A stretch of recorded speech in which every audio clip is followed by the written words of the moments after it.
Today I'm going to show you how you solder bullet connectors. And the first thing that you want to make sure is that your connector, if you can see this, it spins freely at the end. And when it's brand new, it's going to do this. And you want to make sure it does this after you're done soldering. If not, you could put in a little cup of like isopropyl alcohol and it should loosen it up once you start spinning it. That's just to make sure you have a good connection. The first thing that I'm going to do is I'm going to take the wire that I'm going to be putting into the connector and I'm going to tin the end of it.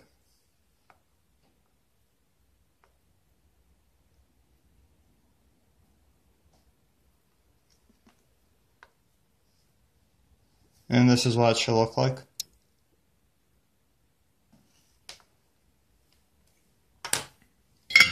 And after you do that, you're going to want to slide on your heat shrink. You don't want to forget this. With bullet connectors, you'll probably be okay if you forget it, because you could usually slide it over the end. If you're soldering other types of connectors, you might not want to be, so I always like to put it on first. Then next, I'm going to tin my bullet connector. I just like to hold in a pair of pliers with a rubber band. And then I'm going to fill the little cup about halfway with solder, maybe a little bit more. How much you fill it depends on the size of your wire. My soldering iron, I like to touch it to the outside of the connector, then put the solder on the inside. And once I have the solder in here, I don't want to let it dry. I'm going to want to take my wire and put it in the connector while the solder is still nice and hot. So I'm going to take my soldering iron and put it to the side of the connector. And as you can see, the connector is going to start to fill up.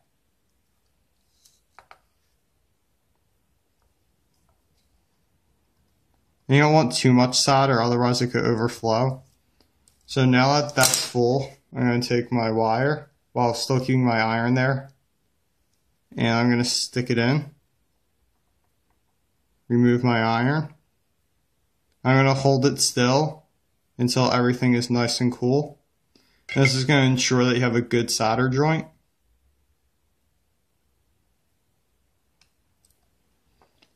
So everything is nice and cool now, and hopefully my camera could pick up on this.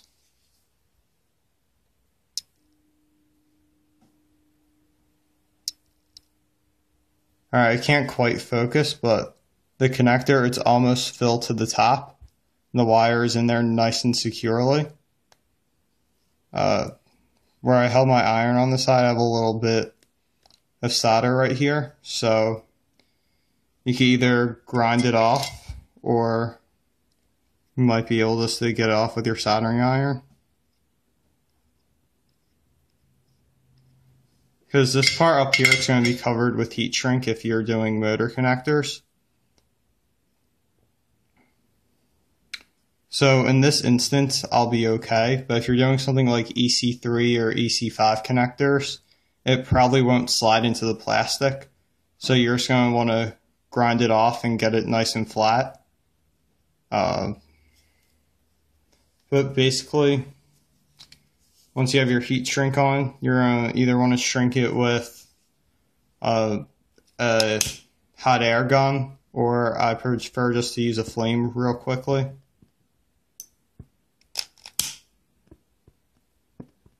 You don't want to hold it in one spot too long, otherwise you get heat up the solder again. That could ruin your connection. Another way you could do it is just take the end of your soldering iron and gently rub it along until it shrinks. And as you can see, my connector, it still spins freely. So we're going to have a good connection. The wire is in there very well. It's not going to come out. So this is how I like to solder my bullet connectors. It's not necessarily the 100% correct way to do it. It's the way that I find the easiest and always works perfectly for me. And if you have any comments, just leave them below and I'll answer back to you. And I hope this helped somebody out.